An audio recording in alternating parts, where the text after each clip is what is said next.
Amma ba'du. Qalu subhanaka la ilma lana illa ma 'allamtana innaka antal alimul hakim. La haula wala quwwata illa billahil aliyyil azim. Rabbi shrah li sadri wa yassir li amri wahlul 'uqdatam min lisani yafqahu qawli. Amin ya rabbal alamin. Malam ini kita akan melanjutkan kajian kitab tafsir Al-Jailani, surat Al-Anfal ayat 72 yang minggu lalu sudah kita bahas tapi belum tuntas ya. A'udzu billahi minasyaitonir rajim. Bismillahirrahmanirrahim. Innal ladzina amanu wa hajaru wa jahadu bi amwalihim wa anfusihim fi sabilillahi wal ladzina awaw wa nasru ulaika ba'dhum awliya'u ba'd wal ladzina amanu wa lam yuhajiru ma lakum min walayatihim min syai'in hatta yuhajiru wa inna fid dini fa'alaikumun nasru ala qaumin bainakum wa bainahum mitsaq wallahu bima ta'maluna basyir.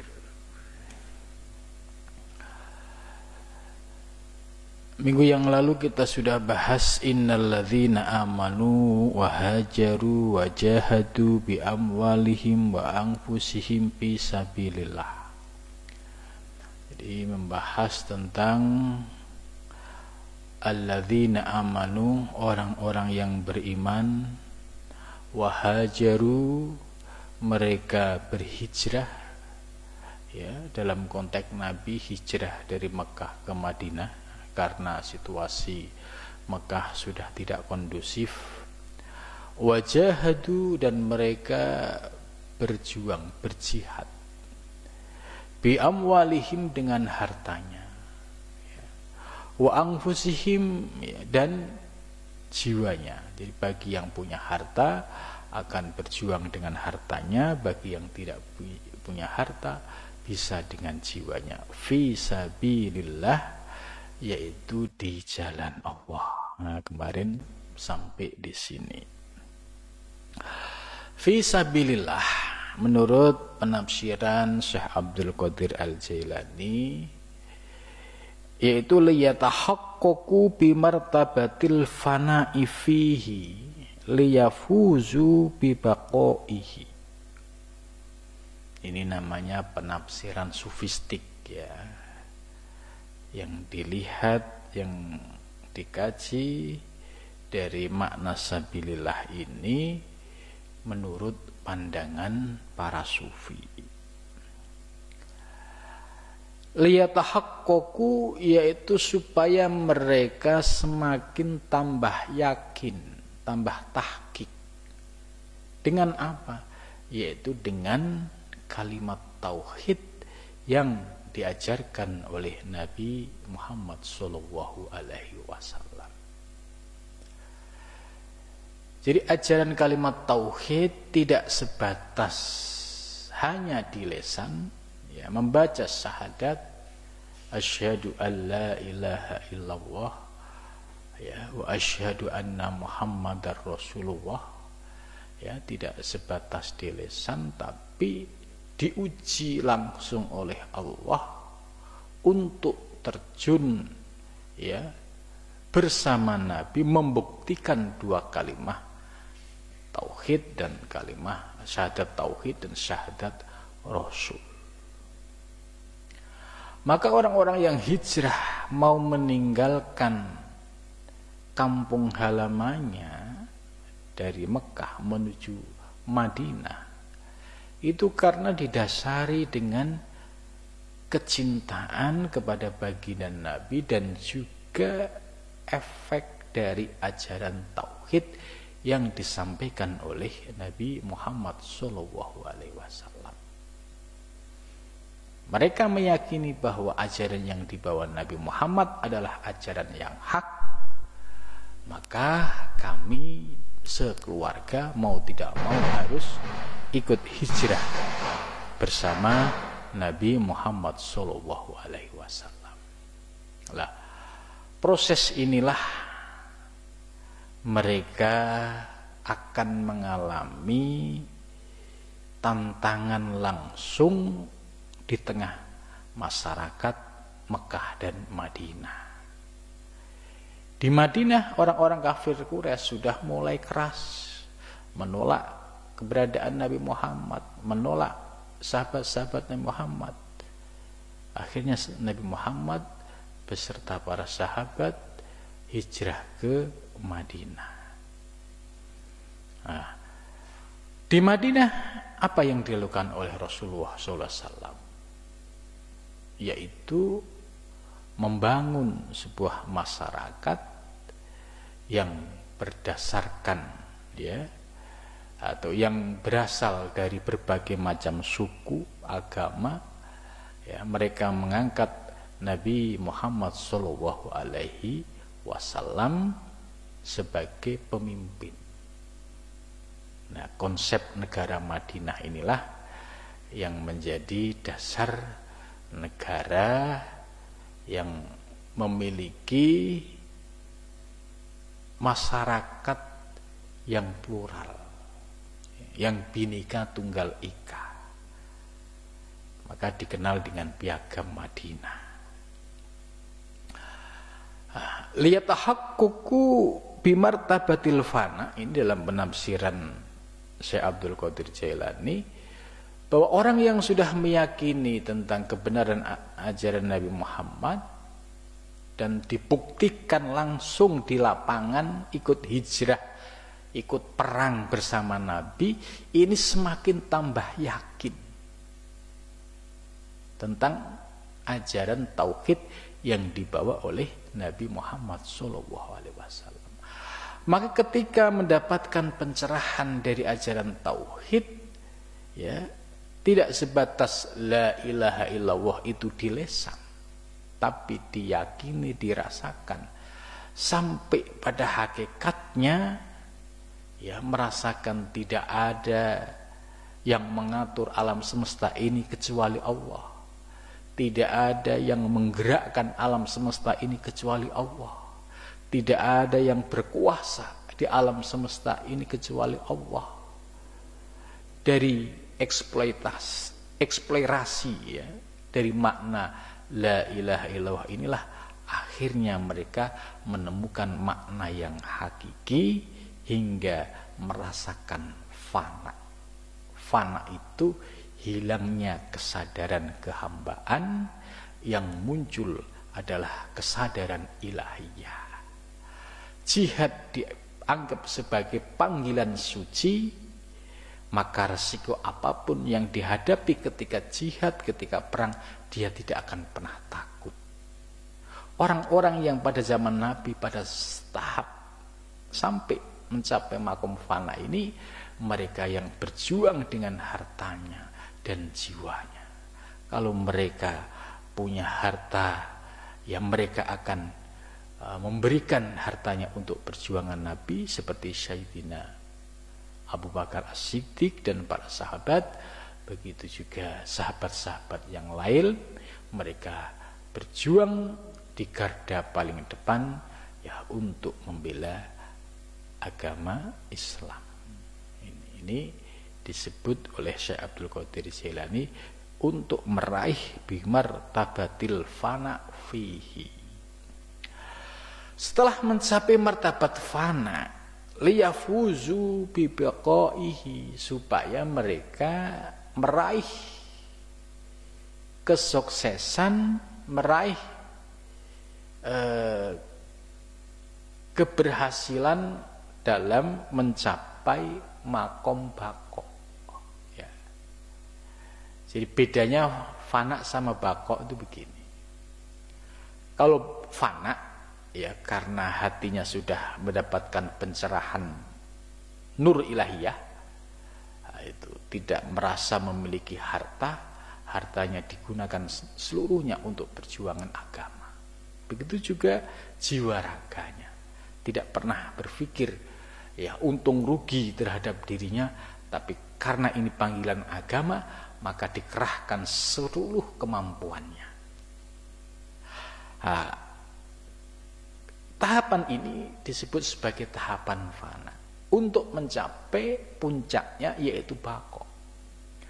Bako itu sudah memiliki kemampuan memanage antara aspek rohani dan aspek lahiriah. Aspek lahiriah ya mereka sebagaimana manusia pada umumnya. Tapi aspek rohani pandangannya itu senantiasa istiqomah ya di dalam memandang Allah Subhanahu wa taala. Jadi sudah mampu memilah antara aspek lahir dan aspek batin. Ya, para sahabat yang mencapai pada tahapan ini ya bisa dilihat sebagaimana Sayyidina Abu Bakar As-Siddiq ya, dari proses fana sampai seluruh harta bendanya itu digunakan untuk perjuangan Nabi. Begitu juga Sayyidah Khadijah, seluruh hartanya digunakan untuk membela Nabi.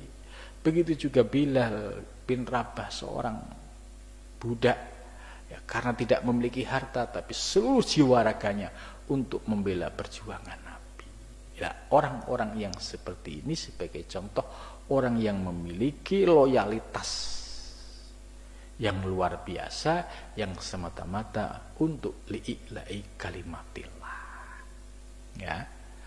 Dalam konteks kehidupan modern, apakah kita yang hidup zaman ini bisa mencapai pada tahapan fana dan bako ya di dalam sabilillah?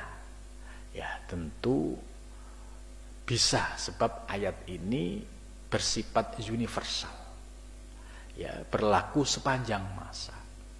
Hanya beda tantangannya. Kalau tantangan pada zaman Nabi yaitu tantangan perang fisik melawan kafir Quraisy. Tantangan di zaman sekarang ya tantangannya ada pada diri kita sendiri, yaitu tantangan melawan hawa nafsu yang ada di dalam diri kita. Sebab kita akan sulit mencapai pada makom fana ketika diberikan anugerah rezeki yang melimpah kalau tidak memahami ilmu tauhid yang sesungguhnya. Begitu juga orang berjuang di jalan Allah melalui sebuah lembaga pesantren yang misinya li'ila'i kalimatillah. Kalau itu bisa dipegang secara sungguh-sungguh, maka tahapan kualitas rohani dari fana mencapai bako itu akan dirasakan. Ya. Seperti Abu Bakar tidak pernah sedih dan tidak pernah berpikir hartanya habis untuk berjuang di jalan Allah. Begitu juga Sayyidah Khadijah. Ya. Nah, ini contoh-contoh orang yang berhasil ya di dalam mencapai kualitas fana dan bako sekalipun dirinya bergelimangan harta dan benda. Kenapa? Karena harta dan bendanya digunakan untuk perjuangan di jalan Allah. Kemudian selanjutnya ya, walladzina awaw, dan orang-orang ya, walladzina, ini Syekh Abdul Qadir Jilani menjelaskan tahaqqaqu bimartabati tauhid. Setelah mereka yakin dengan kalimat tauhid yang diajarkan oleh Nabi ya, la ilaha illallah, sampai kedalaman maknanya ya. Tidak ada yang mengatur alam semesta kecuali Allah. Tidak ada yang memberi rezeki kecuali Allah. Tidak ada yang menggerakkan alam semesta kecuali Allah. Tidak ada wujud di alam semesta kecuali ciptaan Allah. Sampai tingkatan la maujuda illallah. Maka orang-orang yang sudah tahaqqaqu bimartabati tauhid, orang-orang yang sudah yakin dengan martabat tauhid ini, wattamakkanu fiha, semakin kokoh. Ya, semakin kokoh artinya keyakinan tauhid dari ilmu yakin itu naik menjadi hakul yakin atau menjadi ainul yakin. Ini tamakkanu fiha. Jadi sudah tidak ragu lagi. Ya kalau di zaman sekarang gampang lah untuk diuji bagaimana seseorang itu dalam memegang sebuah harta. Ada kalanya orang yang diberikan harta karena merasa ini hasil kerja kerasnya untuk mengeluarkan sesuatu perjuangan di jalan Allah, dia sangat perhitungan. Nah, apalagi ini untuk masjid, ini untuk pesantren. Nanti untungnya saya apa? Ya, terus saya dapat apa? Nah, ini kalau orang yang hatinya masih belum kebuka. Tapi bagi orang yang sudah kebuka hatinya dengan nur ilahiyah, dia sudah tidak ada keraguan sedikit pun. Ya, kalau infak di jalan Allah, satu itu dibalas 700 kali lipat. Kalau dia mengeluarkan zakat, jelas zakat itu menyucikan harta bendanya. Ya, kalau tidak disucikan dengan zakat, ya suatu saat harta ini akan ditarik secara paksa oleh Allah dengan cara Allah. Maka salah satu pembersihan harta benda yang ada dalam diri kita ini ya harus dengan mengeluarkan zakat supaya hartanya bersih. Kalau hartanya bersih akan berbuah kepada ketenangan, berbuah kepada keberkahan. Nah, di zaman sekarang juga sama ya. Orang yang sudah kena ilmu tauhid, meyakini tentang keesaan Allah, meyakini tentang perjuangan di jalan Allah, dia sudah tidak ragu lagi. Wa tamakkanu fiha, itu sudah kokoh keyakinannya. Itu dari ilmu yakin sampai pada ainul yakin, sampai pada hakul yakin. Ya, yaitu aimakkanu wawattonu, ya, mereka tinggal dan menetap ya dalam konteks zaman Nabi, yaitu orang-orang Mekah yang hijrah ke Madinah, kemudian mereka menjadi muwatin, warga Madinah itu disebut muwatin, ya, mereka tinggal di sana. Kemudian wanasoru, ya, setelah dia tinggal kemudian menjadi warga Madinah, wanasoru, dan mereka menolong, aanu, mereka menolong alaihim, atas mereka, bitan bihati, dengan berbagai macam peringatan. Allah ikoti, yang terkait ya imdad dan sebagai anugerah lahum kepada mereka. Wabil waridati, dan dengan waridat. Waridat ini dalam istilah sufi disebut sebagai pengalaman rohani. Itu waridat ilahiyah. Atau dia merasakan pengalaman-pengalaman rohani atas keyakinan yang mereka yakini. Wal ilhamat al-qalbiyah, dan mereka mendapatkan pencerahan-pencerahan di dalam hatinya. Ini disebut ilhamat al-qalbiyah. Ya. Wal mukasyafah, dan mereka juga diberikan anugerah mukasyafah, yaitu terbukanya mata batin dalam memandang segala asya, segala sesuatu di alam semesta, bisa memandang kepada yang hakikatnya. Ini namanya wal mukasyafati, dan orang-orang yang memperoleh anugerah al ainiyati, yang bersifat ainiyah, yang langsung dirasakan, yang bersifat praktis. Ya, contoh, kalau sebelumnya saya memberikan contoh, ya, para sahabat itu mendapatkan keistimewaan masing-masing. Ya, seperti Abu Hurairah ya, itu juga mendapatkan keistimewaan ya, beliau memperoleh 2 ilmu ya, 1 ilmu lahir, 1 ilmu batin. Yang mereka diibaratkan mendapatkan ilmu dari Rasulullah itu ya 2 kantong, yang 1 ilmu dohir, yang 1 ilmu batin. Yang ilmu dohir itu sudah diberikan secara umum, yaitu berupa hadis-hadis yang ya rawinya kepada Abu Hurairah, an Abi Hurairah. Itu semua berkaitan dengan persoalan hukum. Tapi sedangkan berkaitan dengan ilmu-ilmu batin, ini Abu Hurairah sangat terbatas sekali dalam memberikan anugerah ilmu ini. Sebab ilmu ini kalau diberikan sembarang orang yang tidak paham bisa menimbulkan fitnah. Begitu juga Sayyidina Abu Bakar mendapatkan pujian dari Rasulullah SAW ya, ibarat mayat berjalan karena ketaslimannya kepada baginda Nabi.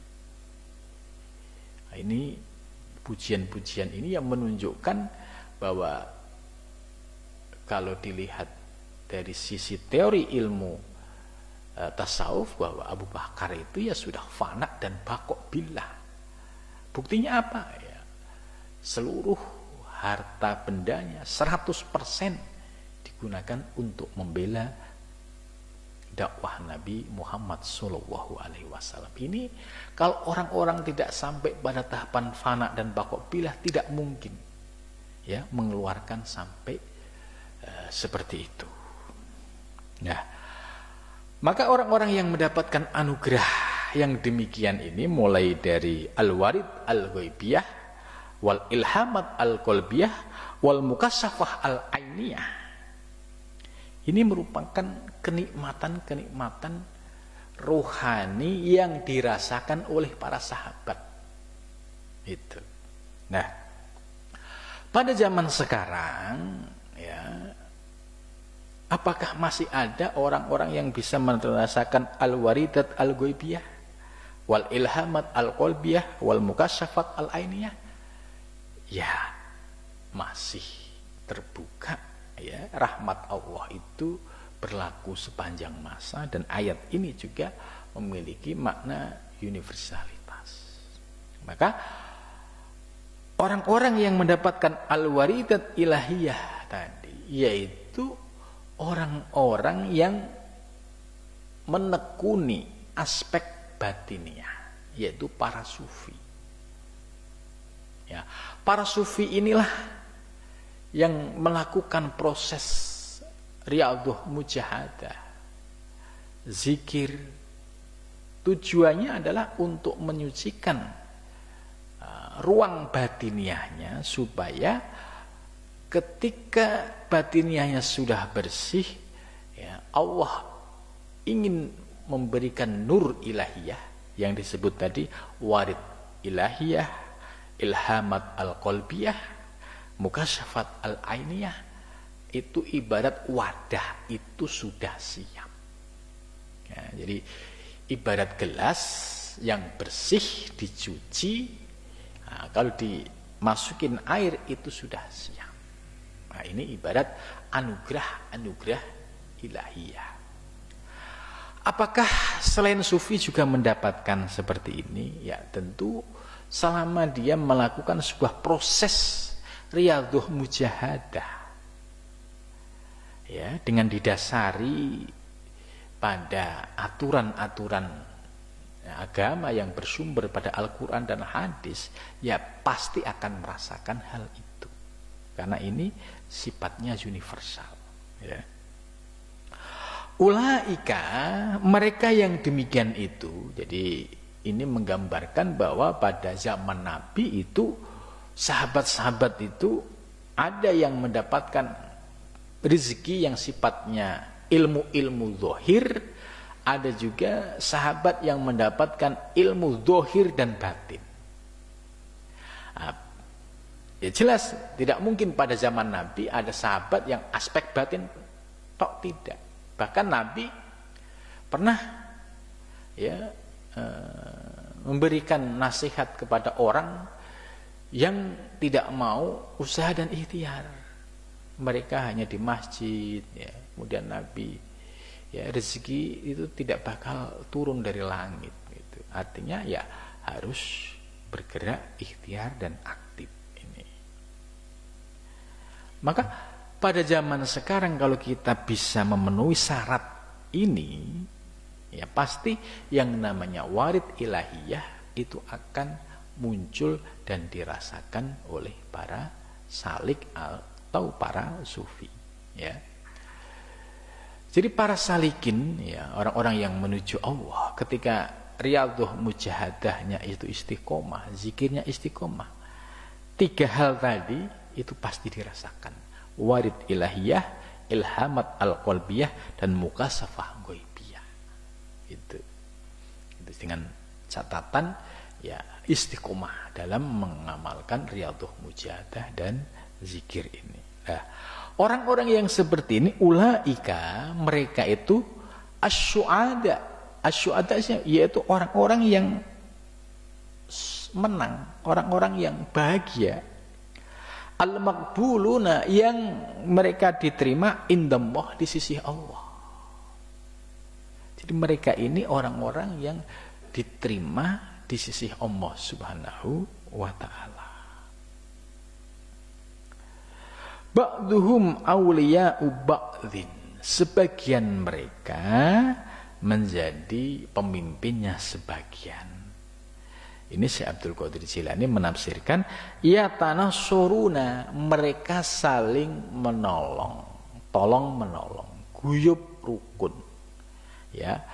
Para sahabat yang hijrah dari Mekah ke Madinah, oleh penduduk Madinah mereka dihormati, mereka dihargai, mereka juga saling melakukan tolong menolong. Wa yata'awwaluna, dan mereka saling ta'awun. Ta'awun itu bisa kerjasama, ya, bisa saling membantu. Ini sudah dipraktikkan sahabat-sahabat Nabi ketika mereka hijrah ke Madinah. Ila ayyartafi'a, hingga semakin bertambah ta'adaduhum, jumlah mereka. Wadat mahalu kasratuhum, ya, semakin bertambah, ya, jumlah orang-orang yang masuk Islam, yaitu di kalangan penduduk Madinah itu. Wasakoto, dan gugur apa, al-iftiraq.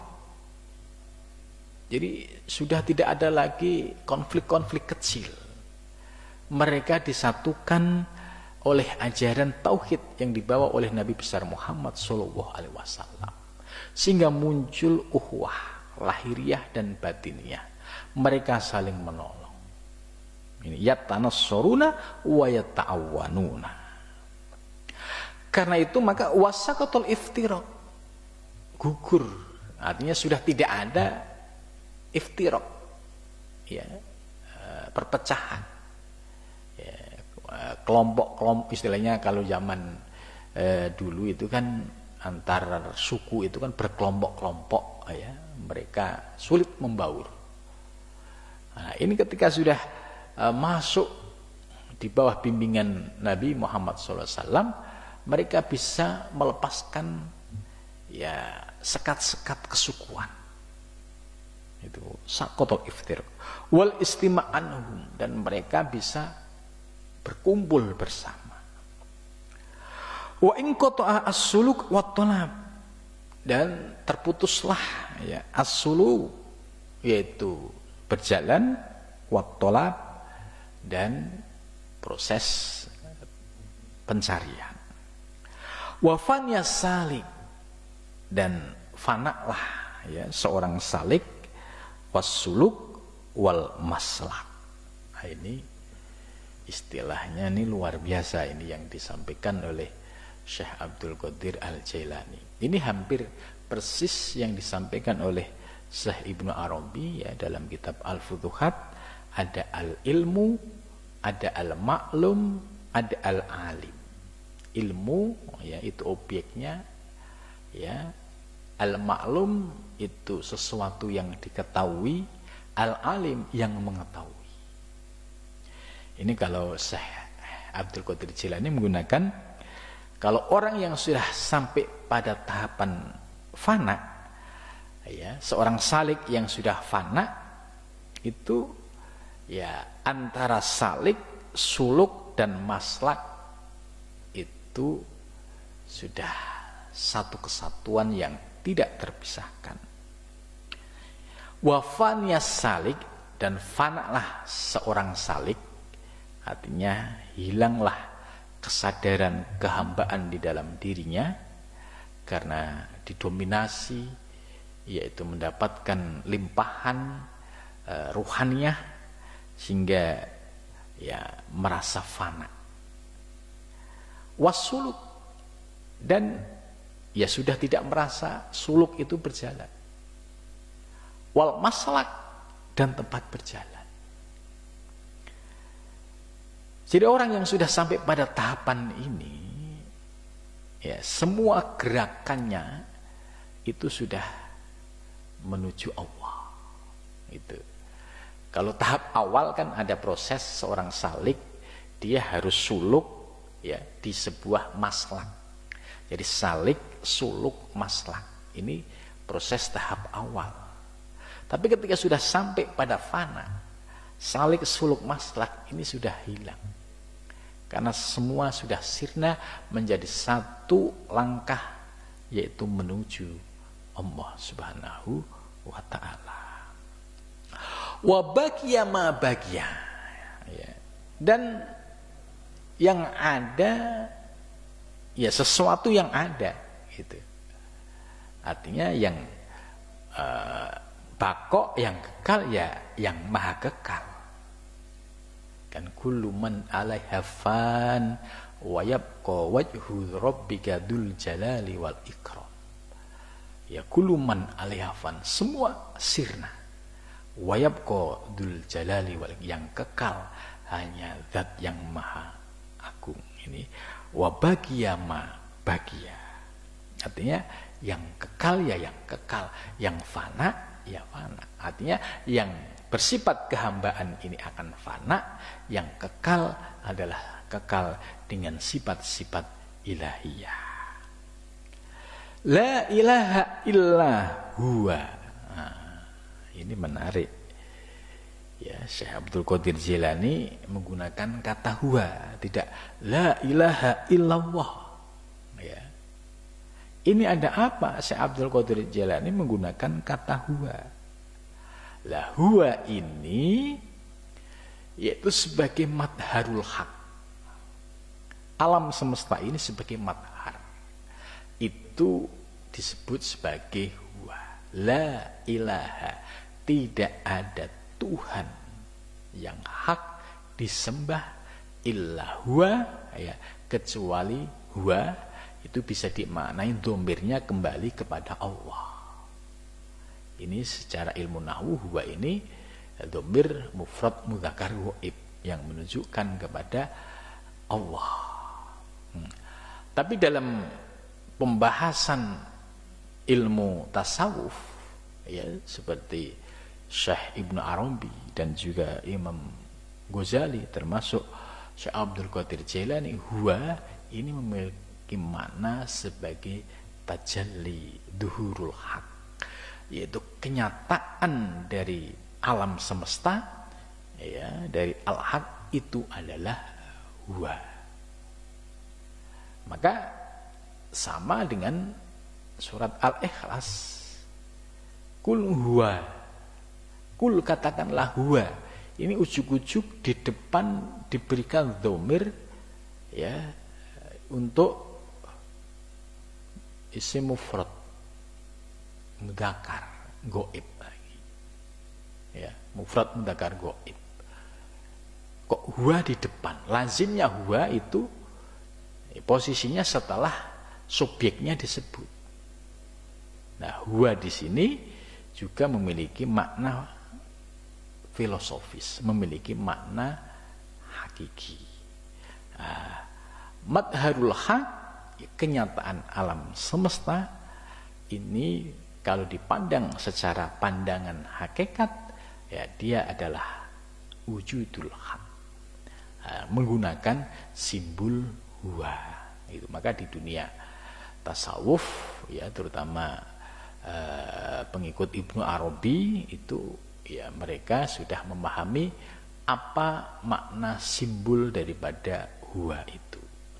Ya, ketika Syekh Abdul Qadir Jilani menggunakan kalimat la ilaha illa huwa wa baqiya ma baqiya, ya yang kekal adalah sesuatu yang kekal, artinya yang nyata itulah yang sesungguhnya, dan tidak ada Tuhan illa huwa kecuali dia, atau la aila maujuda illa huwa, la syai'a siwahu, tidak ada sedikit pun, tidak ada sesuatu sedikit pun siwahu selain dia. Itu la syai'a siwahu, tidak ada sesuatu sedikit pun siwahu selainnya. Artinya ya semuanya madharnya. Itu. Maka pandangan-pandangan yang masih terhijab, nah itu masih memilah-milah. Tapi kalau yang pandangan sudah kasyaf, madharul wujudul haq, ya itu artinya orang yang sudah terlepas hijabnya bisa memandang wujud yang hakiki. Wa kullu syai'in halikun, dan tiap-tiap sesuatu itu halikun, ya halikun itu hancur atau sirna. Syai' ini bimakna al-kaun, ya alam semesta, atau bimakna asya segala sesuatu, ya kullu syai'in berarti segala sesuatu, halikun itu hancur, sirna, fana, illa wajhahu kecuali zat wajhahu, dimaknai kecuali zat Allah. Dengan kata lain, bahwa segala sesuatu ya tidak ada, yang ada hanya wajhahu. Nah ini menarik kalau bagi orang-orang yang sudah paham tentang makna hakikatnya, ya dia paham bahwa kullu syai'in halikun ila wajhah, segala yang ada di alam semesta itu sirna, itu hancur, yang kekal yang ada hanya zatnya, hanya wujudnya. Itu. Kemudian selanjutnya, ya walladzina amanu, dan orang-orang yang beriman, alladzina yaitu orang-orang amanu yang beriman, billahi dengan Allah. Ini kebalikan dari ayat sebelumnya. Kalau yang sebelumnya alladzina amanu wahajaru wajahadu, ya dia iman, hijrah dan jihad dengan harta bendanya. Sekarang ayat berikutnya ini kebalikannya. Sedangkan orang-orang yang beriman, dia beriman kepada Allah, kepada Rasul, tapi walam yuhajiru, mereka tidak hijrah. Tidak hijrah di sini oleh Syekh Abdul Qadir Jilani ditafsiri ai ilal fana fih. Dia beriman tapi tidak ada kemauan untuk hijrah, untuk mencapai fana. Gitu. Jadi artinya mereka beriman ya cukup beriman kepada Allah lah. Gitu. Nggak mau sampai belajar ilmu yang agak mendalam, ilmu yang aspek batin nggak mau. Ya cukup ilmu-ilmu syariat lah, ilmu-ilmu lahir. Ya. Ini ibaratnya dia beriman kepada Allah, iya, beriman kepada Rasul, iya. Tapi walam yuhajiru, ya kalau dalam konteks Nabi, mereka tidak mau hijrah. Ya. Malakum min walayatihim min syai', maka tidak ada bagi mereka itu ya, dari memiliki sesuatu hatta yuhajiru, sehingga mereka ikut hijrah. ini kalau ditafsiri, kalau konteks zaman Nabi, bahwa ada orang yang beriman pada zaman Nabi, itu ada yang ikut hijrah dan berjuang, kemudian ada yang beriman tapi dia tidak ikut hijrah. Nah, orang-orang yang seperti ini itu tidak akan mendapatkan apa-apa selama dia belum hijrah. Ini dalam konteks Nabi itu mengingatkan sahabat yang mau, ya istilahnya seenaknya sendiri, dia beriman tapi nggak mau perang, nggak mau hijrah gitu. Karena resikonya perang ya antara hidup dan mati. Nah, ini artinya masih ada keraguan. Nah, selama dia tidak hijrah lahir batin, dia tidak akan menemukan apa-apa. Nah, dalam konteks dunia tasawuf, dunia tarekat itu sama.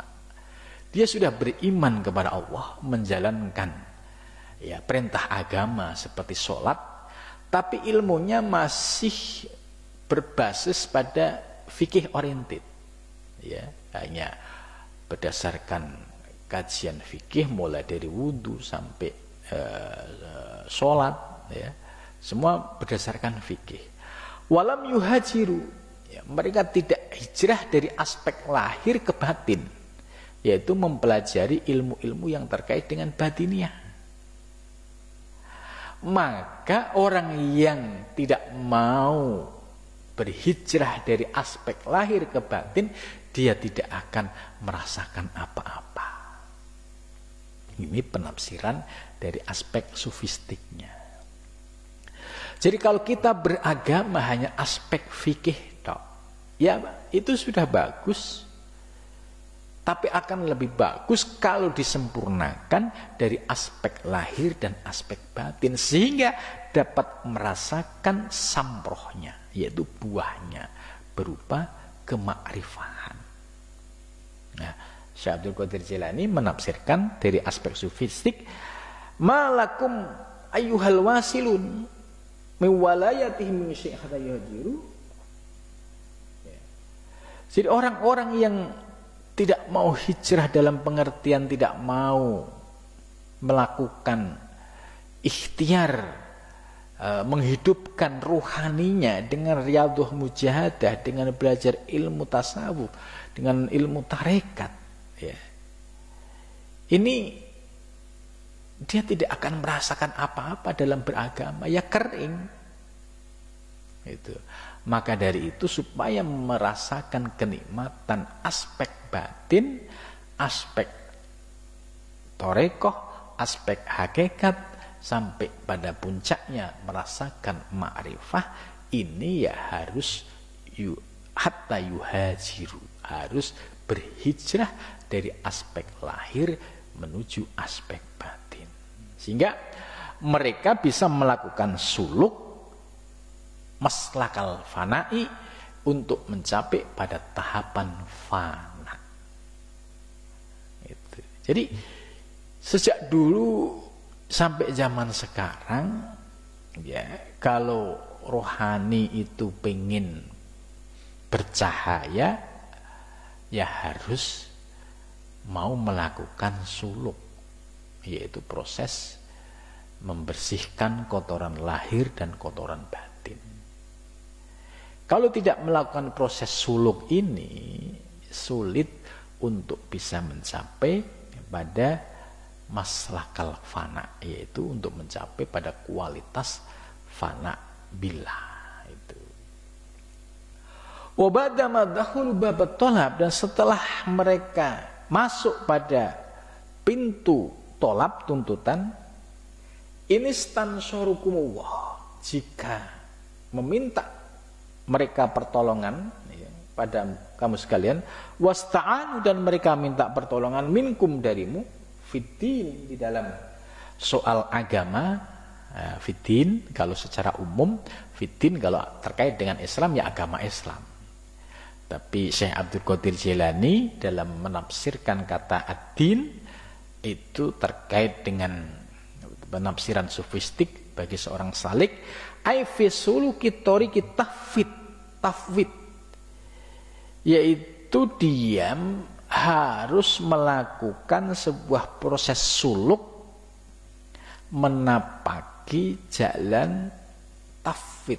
Tafwid itu pasrah diri kepada Allah Subhanahu wa taala, wal inqiyad, dan kepatuhan terhadap segala yang diperintah oleh Allah dan segala yang dilarang oleh Allah. Jadi kalau tanpa melalui suluk tariqit tafwid wal inqiyad, ini sulit untuk bisa memperoleh pertolongan berupa pencerahan-pencerahan rohani. Fa'alaikum, maka bagimu, ya bagimu sekalian yang mau melakukan suluk, melakukan proses yaitu thariqah, kemudian mengamalkan suluk, ya ini akan merasakan pengalaman-pengalaman rohani tadi. Fa'alaikumun nasru, maka wajib bagimu untuk mendapatkan pertolongan. Apa yang dimaksud an-nasru? Yaitu aylazima alaikum antansuruhum, yaitu wajib bagimu menolong mereka, memberikan petunjuk, memberikan pencerahan. Wa tu'ayyinu alaihim yahlibu ala junudil qawil bahimah, yaitu kamu akan mendapatkan pertolongan bisa mengalahkan pasukan-pasukan yang ada di dalam dirimu, yaitu berupa junudil kiwa al-bahimah, yaitu pasukan-pasukan yang berupa potensi nafsu kebinatangan, wasyayatin, dan nafsu syaitoniyah, as-sahwiyah yang berupa syahwat ya, wal ghadabiyah yang sifatnya ghadabiyah. Jadi yang disebut fa'alaikumun nasru, maka wajib bagimu mendapatkan pertolongan, itu artinya apa? Orang yang mau melakukan suluk, ya suluk itu sebuah proses riyadah mujahadah dengan ada zikirnya, ada bimbingan ilmunya. Ya, soal waktu itu bervariasi, ada yang 10, ada yang 20, ada yang 40. Kalau ini dilaksanakan dengan sebaik-baiknya mengikuti aturan, ini ayat ini, fa'alaikum, pasti kamu akan mendapatkan pencerahan rohani. Terutama bagi salik pemula, dia akan merasakan bagaimana bisa menundukkan hawa nafsu bahimiyah, nafsu kebinatangan yang selama ini mendominasi dirinya, dan nafsu syaitoniyah itu bisa dikurangi potensinya di dalam dirinya. Nah, contoh yang sebelumnya bahimiyah kebinatangannya itu tinggi ya. Bahimiyah ini kan binatang yang disebut binatang ternak, artinya binatang yang orientasi hidupnya itu hanya nyari makan dan mengikuti syahwat. Nah, ini sudah mulai berkurang. Orientasinya sudah tidak hanya sekedar nyari makan dan syahwat, tapi orientasinya sudah untuk ibadah, mendekatkan diri kepada Allah Subhanahu wa taala. Yang dulunya malas sholat jamaah sudah mulai enteng. Yang dahulunya malas ngaji sudah mulai rajin ngaji. Ini artinya potensi nafsu bahimiyah sudah bisa ditundukkan. Begitu juga nafsu syaitoniyah, yang dahulunya kalau mau ke masjid itu selalu dihinggapi riak, tapi setelah dia suluk kholwat, tiba-tiba riaknya itu semakin hilang. Dulunya suka ujub takabur, tiba-tiba setelah dia suluk, ujub dan takabur juga mengalami penurunan. Nah, inilah yang disebut fa'alaikumun nasru, Anda akan mendapatkan pertolongan dari Allah Subhanahu wa ta'ala. Maka dalam teori para salik dalam menuju Allah dengan melalui metode suluk, ayat ini menjadi dasar yang kokoh, ya, menjadi rujukan bagi para salik yang melakukan proses yang namanya suluk atau kholwat. Jadi teori ini berlaku dari zaman Nabi sampai zaman sekarang. Kalau zaman sekarang orang belajar ilmu tasawuf nggak dipraktekin dengan ilmu suluk torek, ya, suluk torekoh, ya sama, tidak akan mendapatkan pencerahan-pencerahan rohani. Jadi suluk torekoh ini juga dijelaskan oleh Syekh Muhyiddin Ibnu Arabi. Saya hafal banget ini makolanya Syekh Ibnu Arabi. La yahsulu as-salik al-matlub, tidak akan merasakan pengalaman-pengalaman rohani seorang salik, atau tidak akan mencapai al-matlub yang dituju, yaitu Allah, illa bisuluki thariq, kecuali dia telah mengikuti proses suluk menuju Allah Subhanahu wa ta'ala. Nah, maka ayat ini ya bisa menjadi rujukan kita, dasar kita, bahwa kalau kita ingin membebaskan diri dari nafsu bahimiyah, yaitu yang dikenal dengan nafsu ammarah, dan nafsu syaitoniyah yang dikenal dengan nafsu lawamah, maka harus melalui sebuah proses yang namanya sulukut thariqah. Nah, maka dengan cara demikian ya, ilmu yang sudah kita pahami itu akan dapat kita rasakan. Sehingga kalau belajar ilmu tasawuf tanpa dibarengi riyadhah seperti ini, itu sulit untuk bisa merasakan ya sampai dari kedalaman hati. Kalau hanya belajar teorinya ya menggunakan akal bisa, tapi kalau sampai merasakan kenikmatan secara rohani yang menembus ke dalam hati, ini harus dibarengi dengan riyadhah mujahadah. Illa ala qaumin bainakum, ya, kecuali atas kaum bainakum, di antara kamu, wa bainahum, di antara mereka, misakun, yaitu janji. Ya. Syekh Abdul Qadir Jilani menafsirkan aimin junudin nafsi lawamah, yaitu dari pasukan nafsu lawamah. Nafsu lawamah itu nafsu syaitoniyah al-mutli'ati, yang muncul di dalam diri kita. Lighawailil amaratil khabisah, karena munculnya ya pemicu nafsu amarah yang sangat buruk, wa wakhamatil akibatiha, dan ya buruk dampak yang ditimbulkan dari dua nafsu tadi, ammarah dan nafsu lawamah. Maka ini yang harus kita sadari, siapapun orangnya itu nggak lepas dari nafsu ammarah dan nafsu lawamah. Kalau mereka tidak mau riyadhah mujahadah, sulit untuk menundukkan dua nafsu ini. Maka melalui thariqah itu sebagai salah satu cara untuk menundukkan nafsu lawamah dan nafsu ammarah. Nah, ini sebagaimana dijelaskan dalam ini. Wallahu, dan bermula Allah. Allah al-mutli, yang maha melihat, li jam'i halatikum, terhadap semua perbuatanmu, bima ta'malun, Allah mirsani, melihat segala sesuatu yang kamu kerjakan, minan nasri, dari pertolongan, wal i'anati, dan memberikan bantuan, basirun, Allah juga maha melihat, yujazikum, Allah akan membalasmu, ala muqtada basaratihi wa khabaratihi, ya, sesuai dengan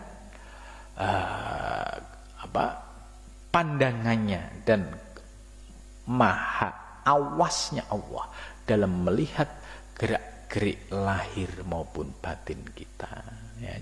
Jadi dengan mengkaji ayat ini kita semakin yakin dengan dasar bahwa seorang salik dalam menuju Allah itu ya harus punya bekal ilmu harus diamalkan melalui sulukut thariqah. Ya, dengan demikian maka akan muncul ilmu-ilmu min amri rabbi, yaitu disebut dengan ilmu laduni atau ilmu asrar uluhiyah, ilmu rahasia ketuhanan. Dan ini ya sudah dibuktikan oleh para sahabat pada zaman Nabi dan juga para salik yang hidup pada zaman sekarang yang istiqomah di dalam melaksanakan riyadhah mujahadah dan zikir secara istiqomah. Artinya bahwa teori dalam ilmu tasawuf yaitu harus diamalkan secara nyata kalau kita ingin bisa merasakan dalam diri kita. Mudah-mudahan dari pengajian ini ya, himmah kita semakin kuat untuk menuju Allah Subhanahu wa taala. Ya. Demikian pengajian malam ini.